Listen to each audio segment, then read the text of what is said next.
Olá, pessoal, tudo bem? Fábio Sobreira, seu mordomo financeiro. E graças a Deus, hoje é sexta-feira, dia de a gente ver como fechou o Ibovespa, que fechou em alta, pessoal. Depois de 3 dias seguidos de baixa, fechou em alta, uma alta forte ontem e hoje. E as principais notícias e motivos para isso são principalmente o PIB brasileiro, que veio muito acima de esperado, principalmente pelo desempenho do setor agro. A gente vai falar um pouco do destaque do PIB, a dívida americana, o Senado e o Congresso aprovaram o aumento do teto, acabaram dando uma mexida ali e vai evitar um calote da dívida americana, que seria um troço totalmente desastroso. Além disso, vou trazer aqui as principais recomendações, as 7 principais recomendações que nós temos das casas de análise aí no Brasil para as empresas brasileiras e vou dar a minha opinião, falar se eu realmente acho que elas estão com tudo isso aí e o que eu penso dessas empresas. Se você gosta desse tipo de conteúdo, não esquece de ficar com a gente até o final para não perder nada, você saber aonde investir e saber como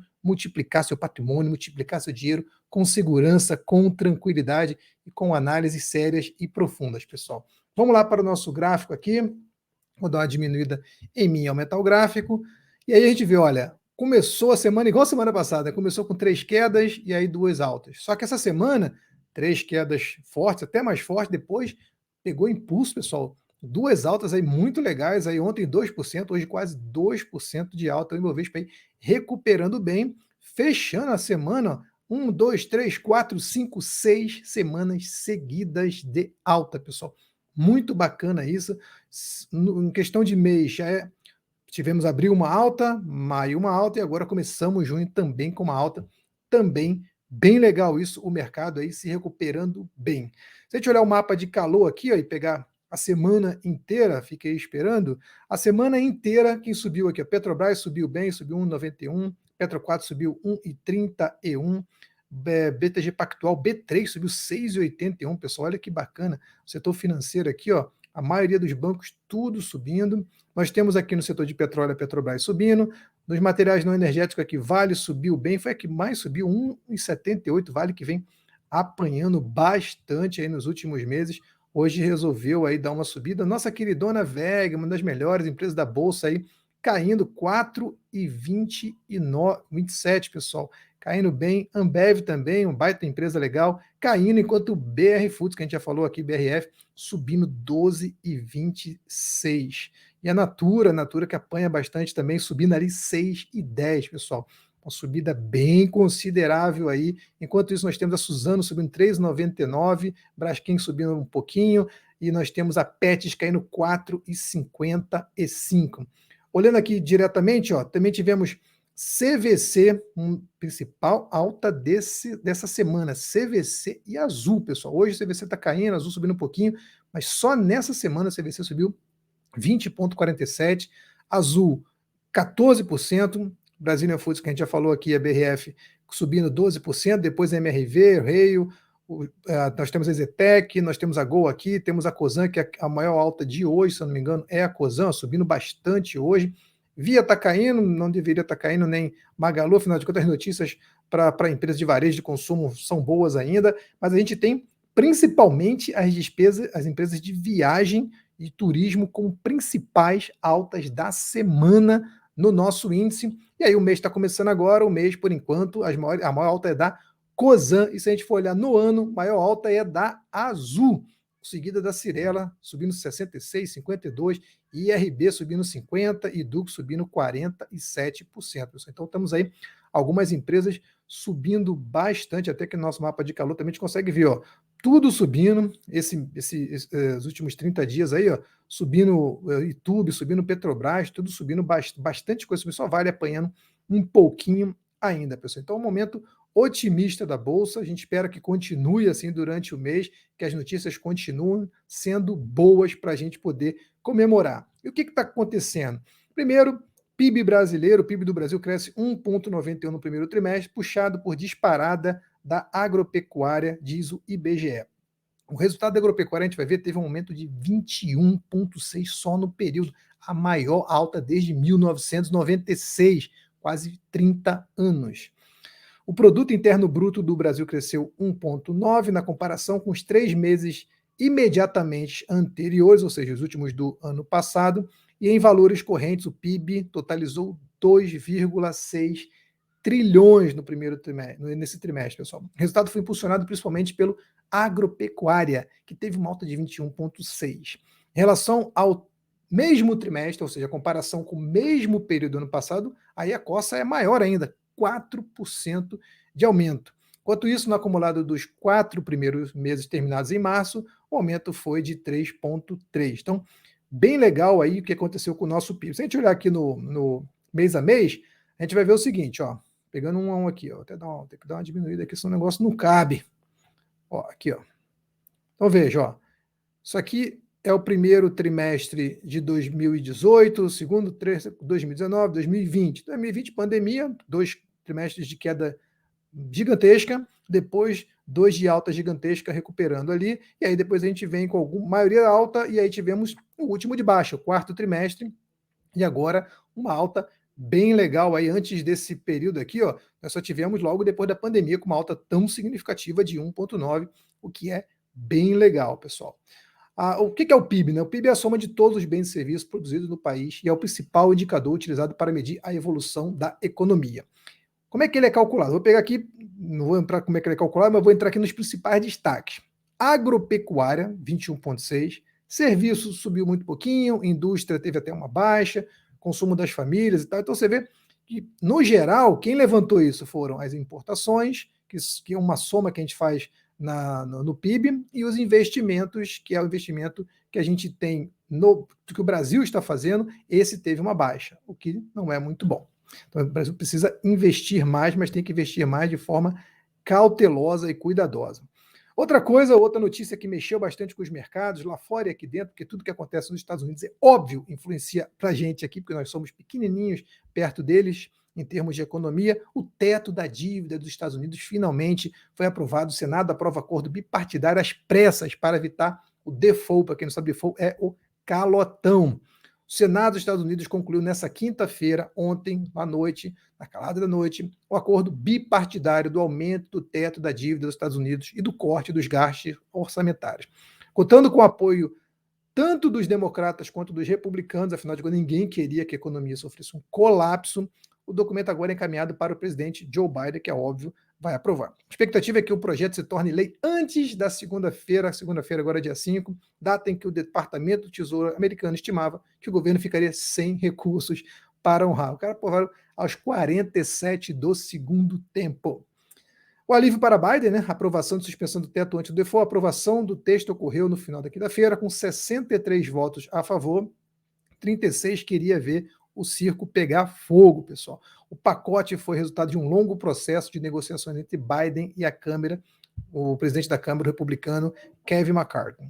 O líder da maioria do Senado, Chuck Schumer, ele destacou a importância do projeto ao afirmar que ele evita a inadimplência, permitindo que a América respire, América do Norte, mas é a América, respire aliviado. O democrata ainda ressaltou que as consequências do calote seriam catastróficas. Já falei isso algumas vezes. Imagine se o melhor pagador de dívida do mundo desse um calote. Você ia imaginar do restante, né? Se os Estados Unidos, que pode imprimir a moeda dólar, que é a moeda mundial, der um calote, imagine nós, imagine a Argentina, imagine qualquer outro país, pessoal. Não haveria uma confiança mais em praticamente ninguém. Por último, quero destacar aqui as ações mais indicadas para junho de várias casas de análise. A gente tem também as nossas indicações na Harami, é claro. A nossa Harami não aparece aqui nessa notícia, e depois eu falo um pouco do que eu penso dessas empresas, nas nossas recomendações, que elas estão nas nossas carteiras. Mas a gente tem aqui, ó, 7 ações mais indicadas para junho. TOTUS e Rente e Petrobras ainda lideram a lista. BBAS sai. Olha que legal. Banco do Brasil saiu. Vale sustenta a liderança. Vamos ver aqui, ó. Quais são as empresas? Vale tem 8 recomendações. Em maio caiu 11,86. Em março está caindo 26%, em 12 meses 20%. Então o pessoal está acreditando numa recuperação da Vale, e eu particularmente também acho que Vale está barata. Itube 4, nós temos lá 6 recomendações. Maio subiu, em 2023 está subindo, em 12 meses também. TOTUS, 5 recomendações, também está subindo em tudo. Localiza subindo no geral aqui, Multiplan subindo no geral. Então pode ver que no geral, o que o pessoal está acreditando assim de turnaround nesse caso aqui? A Vale, que vem caindo bem, a galera está acreditando que está sendo um exagero. O restante é mais uma tendência de alta que a gente tem mesmo. Eu quero mostrar um pouquinho aqui no nosso BI. Para quem não sabe, BI é um sisteminha aqui onde a gente faz análises, né? Eu uso bastante o BI foi desenvolvido por mim, para poder a gente fazer análise de empresas, e eu coloquei essas empresas aqui para vocês entenderem um pouco do que eu penso sobre essas empresas, né? Então, começando aqui, por exemplo, pela Petrobras, a Petrobras, quando eu passo o mouse aqui, vai mostrar o seguinte: ela tem um retorno sobre o seu patrimônio alto, altíssimo, 43%. O poder de lucro, que é o poder de pagar dividendo, 57%, está pagando 71%. É um negócio meio absurdo o dividendo que a Vale está pagando. Então é um negócio meio que atípico. O que é típico? Tipo está acontecendo com a Vale aqui. Ó. Tem também um retorno parecido com a Vale, com a Petrobras, que é a capacidade de retornar o seu próprio patrimônio em lucro. Quanto ele consegue de cada real que ele coloca trazer de lucro? 43%. Significa cada R$ 1 coloca lá, teoricamente ela consegue retornar 43 centavos. Disso, dependendo de quanto o mercado aceita pagar na Vale, a gente calcula um ágio, que eu não consigo no mercado hoje ganhar esses 43%, mas consigo ganhar 26%, que é o tal do poder de lucro, que é o poder de pagar dividendos da Vale. Note, é um funil normal. Quanto que a gente tem dentro da empresa, uma empresa bem valorizada, ela tende a ter um ROI, um preço, um valor patrimonial maior, então isso acaba causando um poder de pagar dividendos menor, e a empresa paga um pouco menos dividendo, nesse caso da Vale aqui 7,1. Então note, é o normal, a Petrobras está invertido, então isso quer dizer que é insustentável, a empresa não costuma pagar mais dividendo do que pode. Banco Itaú, 19% de ROI, aí nós temos aqui note a Vale, né, também, ó, como é que o lucro da Vale subiu, agora a cotação subiu, o lucro também está caindo, então é normal, preço segue o lucro. Mesma coisa de Petrobras. Petrobras, o lucro não para de subir, deu uma ajustada aqui, mas a cotação subiu muito mais. Então, se a gente vai vendo que, no geral, Prio é uma empresa que dava prejuízo lá em 2013, 2014, agora começou a dar lucro. A Multiplan, que é uma empresa que tem lucros crescentes, bem legal. A Rente também tem lucros crescentes. A TOTUS também, desde 2018, aqui também tem apresentado lucros crescentes. São empresas boas que em algum momento dão prejuízo, dão lucro, isso é bacana. Mas quando a gente olha para uma comparação, vou botar aqui, por exemplo, o que a gente tem de valuation dessas empresas. No nosso critério, lembrando dos nossos critérios, com as nossas taxas de desconto, que a gente acredita que é importante, a Prio, a Petrobras e a Vale, de fato, estão baratas. As outras, pessoal, ou estão no preço ou estão mais ou menos ali, depende do que você usar ali de critério, não estão muito baratas aqui no nosso critério do nosso BI, do nosso analisador de mercado como um todo. Então, empresas que são empresas de commodity e que estão ali em alta recentemente, elas são beneficiadas pelos seus dados recentes e o nosso sistema ele calcula bastante dados recentes. Veja que Prio tem um aumento muito grande na sua receita, no seu lucro, Petrobras também, ó, e Vale também. Isso dá para elas uma condição de crescimento grande, se a gente for parar para pensar. Por último, eu queria mostrar aqui nas assimetrias que a gente busca nas empresas, que são muito importantes para você analisar uma empresa. O que a gente consegue ver aqui? Que a Petrobras, de fato, é uma empresa que tem números muito bons. Se você parar para pensar o ROIC, que é o retorno sobre o patrimônio total, o ROI, que é o patrimônio líquido, a margem da Petrobras, da Prio é maior, daqui também a margem da Prio EBITDA também é maior. Quando a gente olha a questão de preço, Petrobras baratíssima, 1,7 do seu valor, preço sobre lucro, que é uma das principais medidas. O preço sobre valor patrimonial, ela está abaixo do valor patrimonial, então veja que teoricamente ela é uma empresa que está barata.